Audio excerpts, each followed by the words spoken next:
Hello young minds, welcome to triple T academy YouTube platform. ಈ ಹಿಂದಿನ ವಿಡಿಯೋದಲ್ಲಿ BMRCL recruitment question paper ಬಗ್ಗೆ ಕುರಿತಾದಂತೆ ಡಿಸ್ಕಷನ್ನ ಮಾಡಿದ್ವಿ. ಸೊ ಇವತ್ತಿನ ವಿಡಿಯೋದಲ್ಲಿ ಪರ್ಟಿಕ್ಯುಲರ್ ಆಗಿ GK ಟಾಪಿಕ್ಸ್ ಮೇಲೆ ಡಿಸ್ಕಷನ್ನ ಮಾಡೋಣ. ಇನ್ನು ಯಾರೆಲ್ಲ ವಿದ್ಯಾರ್ಥಿಗಳು ನಮ್ಮ ತ್ರಿಬಲ್ ಟಿ ಅಕಾಡೆಮಿ ಯೂಟ್ಯೂಬ್ ಚಾನಲ್ನ ಸಬ್ಸ್ಕ್ರೈಬ್ ಆಗಿಲ್ವೋ ದಯವಿಟ್ಟು ಸಬ್ಸ್ಕ್ರೈಬ್ ಮಾಡ್ಕೊಳ್ಳಿ. ಇದೇ ರೀತಿಯಾದಂತಹ ವಿಡಿಯೋಗಳ್ಸು ನಿಮಗೆ ಅವೈಲೇಬಲ್ ಆಗ್ತಾ ಹೋಗುತ್ತೆ. ತಮ್ಮೆಲ್ಲರಿಗೂ ಗೊತ್ತಿರೋ ಹಾಗೆ ನಮ್ಮ ತ್ರಿಬಲ್ ಟಿ ಅಕಾಡೆಮಿ ಕಡೆಯಿಂದ BMRCL ರಿಕ್ರೂಟ್ಮೆಂಟ್ಗೆ ಕೋಚಿಂಗನ್ನು ಸಹ ಕೊಡ್ತಾ ಇದ್ದೀವಿ. ಯಾರೆಲ್ಲ ಅಭ್ಯರ್ಥಿಗಳು ಕೋಚಿಂಗನ್ನು ಪಡ್ಕೊಬೇಕು ಅಂದ್ಕೊಂಡಿದ್ದೀರೋ ನಮ್ಮ ತ್ರಿಬಲ್ ಟಿ ಅಕಾಡೆಮಿನ ಕಾಂಟ್ಯಾಕ್ಟ್ ಮಾಡೋದ್ರ ಮುಖಾಂತರ ನೀವು ನಿಮ್ಮ ನೇಮನ್ನು ರಿಜಿಸ್ಟರ್ ಮಾಡ್ಕೊಬೋದು. So let's start. ಮೊದಲನೇ question, Jaimini Bharata was written by. So ಈ ಜೈಮಿನಿ ಭಾರತವನ್ನು ನಮ್ಮ another version of Hindu epic ಅಂತಲೇ ಕರಿತೀವಿ. ಇದನ್ನು ಬರೆದವರು Lakshmisha. The answer is option B. So let's see the second question. The Diwan of Mysuru who had attended the third round table conference. ಅಂದರೆ third round table conference ಲಂಡನಲ್ಲಿ ನಡೆಯುವಂಥ conference. ಈ ಒಂದು conference November 1930 to January 1931ಗೆ ಹೇಳಾಗುತ್ತೆ. ಇದರಲ್ಲಿ ಮೈಸೂರು ಕಿಂಗ್ಡಮನ್ನು represent ಮಾಡೋಕ್ಕೆ ಹೊರಟಂಥ ವ್ಯಕ್ತಿ Sir Mirza Ismail. So the answer is option B. So ಇವರು ಮೈಸೂರು ಕಿಂಗ್ಡಮನ್ನು ಥರ್ಡ್ ರೌಂಡ್ ಟೇಬಲಲ್ಲಿ ಕಾನ್ಫರೆನ್ಸಲ್ಲಿ ನಮ್ಮ ಮೈಸೂರನ್ನು ರೆಪ್ರೆಸೆಂಟ್ ಮಾಡ್ತಾರೆ along with doctor BR Ambedkar. ಹಾಗೆ ಭಾರತದಿಂದ ರೆಪ್ರೆಸೆಂಟ್ ಆದಂಥ ಮಹಾನ್ ಗಣ್ಯರು ಈ ಒಂದು ರೌಂಡ್ ಟೇಬಲ್ ಕಾನ್ಫರೆನ್ಸಲ್ಲಿ ಭಾಗಿಯಾಗಿರ್ತಾರೆ. So the third question, historical novel War and Peace is written by. War and Peace ಅನ್ನೋ ಕೃತಿ ಯಾವ ವ್ಯಕ್ತಿ ಬರೆದ್ರು ಅನ್ನೋದು ಕ್ವೆಶನ್ಸು. ಮೊದಲನೇದು Leo Tolstoy, option B Charles Dickens, option C William Shakespeare, option D Mahatma Gandhi.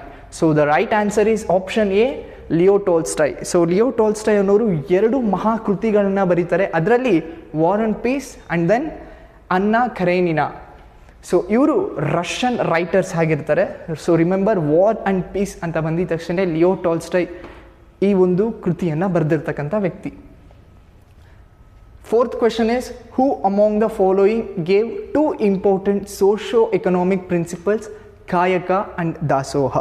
So ಕಾಯಕ and ದಾಸೋಹ ಅಂತ ಹೇಳಿದ ತಕ್ಷಣ ನಮಗೆ ಬ್ಲಿಂಕ್ ಆಗುತ್ತೆ. ಬಿಕಾಸ್ ಕೊಟ್ಟಿರ್ತಕ್ಕಂಥ ಆಪ್ಷನ್ಸ್ ಅಕ್ಕ ಮಹಾದೇವಿ, ಬಸವಣ್ಣ, ಅಲ್ಲಮ ಪ್ರಭು, ಬಿಚ್ಚಳ. ಸೊ ಇವರೆಲ್ಲರೂ ಸಹ 12ನೇ ಶತಮಾನಕ್ಕೆ ಸೇರಿದವರು. ವಚನ ಪೀರಿಯಡಲ್ಲಿ ಫೆಮಿಲಿಯರ್ ಆಗಿರ್ತಕ್ಕಂಥ ನೇಮ್ಗಳು. ಇದರಲ್ಲಿ ಪರ್ಟಿಕ್ಯುಲರ್ ಪರ್ಸನ್ ಕಾಯಕ ಹಾಗೆ ದಾಸೋಹದ ಕುರಿತಾದಂತೆ ಮಾತಾಡ್ತಾರೆ. So that is the answer is option B Basavanna. So ಇವರು ಕಾಯಕವೇ ಕೈಲಾಸ ಅನ್ನೋದ್ರ ಬಗ್ಗೆ ಹೇಳ್ತಾರೆ. ಹಾಗೆ ದಾಸೋಹ ಈಕ್ವಲ್ ಡಿಸ್ಟ್ರಿಬ್ಯೂಷನ್ಸ್ ಬಗ್ಗೆನೂ ಸಹ ಮಾತಾಡ್ತಾರೆ. The next question is, which university gave the honorary doctorate to veteran Kannada doctor Rajkumar. So ಯಾವ ಒಂದು ಯೂನಿವರ್ಸಿಟಿ ಡಾಕ್ಟರ್ ರಾಜ್ಕುಮಾರ್ ಅವ್ರಿಗೆ ಡಾಕ್ಟರೇಟ್ ಪದವಿಯನ್ನು ಕೊಟ್ಟು ಗೌರವಿಸ್ತಾರೆ ಅನ್ನೋದು. So the option is Mysuru University. Option B is the right answer. ಇದರ ಆದ ನಂತರ ಪದ್ಮಭೂಷಣ ಅವಾರ್ಡ್ 1983ಯಲ್ಲಿ ಸಿಗುತ್ತೆ. ಹಾಗೆ ದಾದಾ ಸಾಹೇಬ್ ಪಾಲ್ಕೆ ಅವಾರ್ಡ್ 1995ಯಲ್ಲಿ ಕೊಟ್ಟು ಡಾಕ್ಟರ್ ರಾಜ್ಕುಮಾರ್ ಅವ್ರಿಗೆ ಗೌರವಿಸ್ತಾರೆ. Next question is, which of the following is the award associated with film industry. So ಹಿಂದಿನ ಕ್ವೆಶನ್ನು ಮತ್ತು ಈ ಕ್ವೆಶನ್ಸು ರಿಲೇಟೆಡ್ ಆಗಿದೆ. ಬಿಕಾಸ್ ಇದೂ ಸಹ ಫಿಲಮ್ ಇಂಡಸ್ಟ್ರಿಯವ್ರಿಗೆ ಸಂಬಂಧಪಟ್ಟಿದ್ದು. ಹಿಂದಿನ ಕ್ವೆಶನ್ನು ಫಿಲಮ್ ಇಂಡಸ್ಟ್ರಿಯವ್ರಿಗೆ ಸಂಬಂಧಪಟ್ಟಿದ್ದು. The option is Sir M Visvesvaraya award, BC Roy award, Ekalavya award, ಹಾಗೆ Dada Saheb Phalke award. The right answer is Dada Saheb Phalke award. Option D is the right answer. So ಈ ಒಂದು ದಾದಾ ಸಾಹೇಬ್ ಪಾಲ್ಕೆ ಅವಾರ್ಡು ಮೊದಲನೇದಾಗಿ ಧನು ಧೀರಜ್ ಗೋವಿಂದ ಪಾಲ್ಕೆ. ಸೊ ಇವರ ಒಂದು ಹೆಸರಿಂದ ಬಂದಿರತಕ್ಕಂಥ name Dada Saheb Phalke award. So ಇದನ್ನು ಗೌರ್ಮೆಂಟ್ ಅವರು 1969ನಲ್ಲಿ ದಾದಾ ಸಾಹೇಬ್ ಪಾಲ್ಕೆ ಅವಾರ್ಡ್ ಅಂತ ಇಂಟ್ರೊಡ್ಯೂಸ್ ಮಾಡ್ತಾರೆ. ಸೊ ಯಾರೆಲ್ಲ ಆ್ಯಕ್ಟರ್ಸ್ಗಳು ಫಿಲ್ಮ್ ಇಂಡಸ್ಟ್ರಿಯಲ್ಲಿ ಅಚೀವನ್ನು ಮಾಡಿರ್ತಾರೋ ಅವ್ರಿಗೆ ಈ ಒಂದು ಅವಾರ್ಡನ್ನು ಕೊಟ್ಟು ಗೌರವಿಸ್ತಾರೆ. Next question is, who among the following did not participate in 1957 India's first freedom war, that is ಸಿಪಾಯಿ ಮ್ಯೂಟ್ನಿ. ಸೊ 1857 ವಾರ್ ಅಂತ ಹೇಳಿದ ತಕ್ಷಣ many journalist during that time English journalist ಒಂದು ಹೆಸರು ನೇಮನ್ನ ಕೊಡ್ತಾರೆ. ಹಾಗೆ ಇಂಡಿಯನ್ಸು ಬೇರೆ ನೇಮನ್ನು ಕರೀತಾರೆ. ಸೊ ಇಂಗ್ಲೀಷ್ ಜರ್ನಲಿಸ್ಟು ಈ ಒಂದು 1857 ವಾರ್ನ ಸಿಪಾಯಿ ಮ್ಯೂಟಿನಿ ಅಂದರೆ ಸಿಪಾಯಿ ದಂಗೆ ಅಂತ ಕರೆದ್ರು. ಆದರೆ ನಮ್ಮ ಇಂಡಿಯನ್ ವಿನಾಯಕ ದಾಮೋದರ್ ಸಾವರ್ಕರ್ ಅವರು ಈ 1857ನ 1857 ಭಾರತದ ಮೊದಲ ಸ್ವಾತಂತ್ರ್ಯ ಸಂಗ್ರಾಮ, first war of Indian independence day ಅಂತ ಕರೀತಾರೆ. ಸೊ ಇದರಲ್ಲಿ ಯಾವ ವ್ಯಕ್ತಿ ಈ ಫಸ್ಟ್ ವಾರ್ ಆಫ್ ಇಂಡಿಯನ್ ಇಂಡಿಪೆಂಡೆನ್ಸಲ್ಲಿ ಭಾಗಿ ಆಗಿರಲಿಲ್ಲ ಅನ್ನೋದು option B is the right answer, Tipu Sultan. ತಮ್ಮೆಲ್ಲರಿಗೂ ಟಿಪ್ಪು ಸುಲ್ತಾನ್ ಬಗ್ಗೆ ಗೊತ್ತೇ ಇದೆ. ಟಿಪ್ಪು ಸುಲ್ತಾನ್ ಮೈಸೂರು ಕಿಂಗ್ಡಮ್ಸ್ಗೆ ಬಿಲಾಂಗಿಂಗ್ ಆದವರು, ಅವರ ತಂದೆ Hyder Ali. Next question is, which BJP MP has been elected to Rajya Sabha recently from Karnataka assembly? So ಇದು ತುಂಬ ರೀಸೆಂಟ್ ಪ್ರಚಲಿತ ಘಟನೆಗಳ ಕುರಿತಾದಂಥ ಕೇಳಿರ್ತಕ್ಕಂಥ ಕ್ವಶನ್. ಏಕೆಂದರೆ Rajya Sabha election recent last year 2022 ನಡೆಯುತ್ತೆ. ಸೊ ಈ ಒಂದು ವಿಚಾರಕ್ಕೆ ಸಂಬಂಧಪಟ್ಟಂತೆ ಬಿಗ್ ಕಾಂಟ್ರವರ್ಸಿನೂ ಸಹ ಆಗಿದೆ. So option is BS Yediyurappa, option B Nirmala Sitharaman, option C Uma Bharati, option D Shrimati Irani. So ತಮ್ಮೆಲ್ಲರಿಗೂ ಗೆಸ್ ಆಗಿರುತ್ತೆ ಅನ್ಸುತ್ತೆ. The right answer is option B Nirmala Sitharaman. So ಇವರು ಜುಲೈ 2022 ಕರ್ನಾಟಕದಿಂದ ರಾಜ್ಯಸಭೆಗೆ ಎಲೆಕ್ಟ್ ಆಗ್ತಾರೆ. ಇವ್ರ ಜೊತೆ ನಮ್ಮ ಫಿಲ್ಮ್ ಆ್ಯಕ್ಟರ್ ಜಗ್ಗೇಶ್ ಅವರು ಸಹ ರಾಜ್ಯಸಭಾ ಮೆಂಬರ್ ಆಗಿ ಹೋಗ್ತಾರೆ.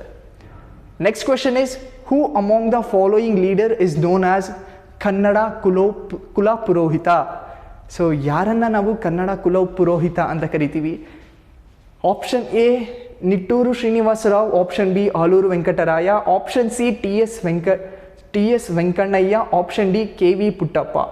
The right answer is option B Aluru Venkataraya. So Aluru Venkataraya ಅಂದಿದ ತಕ್ಷಣ ನಾವು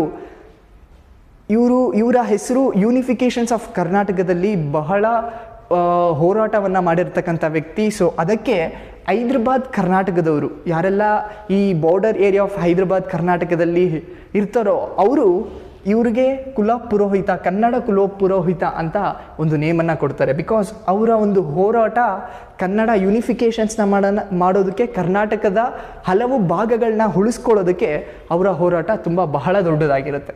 ಸೊ ಅದಕ್ಕೋಸ್ಕರ ಅವ್ರನ್ನ ಕನ್ನಡ ಕುಲ ಪುರೋಹಿತ ಅಂತಲೂ ಕರೀತಾರೆ. The last question is, world's first history book Historia was written by? ಅಂದರೆ ಹಿಸ್ಟೋರಿಯಾ ಅನ್ನೋ ಪುಸ್ತಕ is the world first book. ಅದನ್ನು ಬರೆದಿರ್ತಕ್ಕಂಥ ವ್ಯಕ್ತಿ ಯಾರು? ಮೊದಲನೇದು ಹಿರೋಡೋಟಸ್, ಎರಡನೇದು ಆರ್ಕಿಮಿಡಿಸ್, ಮೂರನೇದು ಸಾಕ್ರೆಟಿಸ್, ನಾಲ್ಕನೇದು Charles Darwin. Option A is the right answer, Herodotus. So ಹಿರೋಡೋಟಸ್ನ ನಾವು ದ ಫಾದರ್ ಆಫ್ ಹಿಸ್ಟ್ರಿ ಅಂತಲೂ ಕರಿತೀವಿ. ಸೊ ಇವರು ಗ್ರೀಕ್ ಮೂಲತಃ ವ್ಯಕ್ತಿ.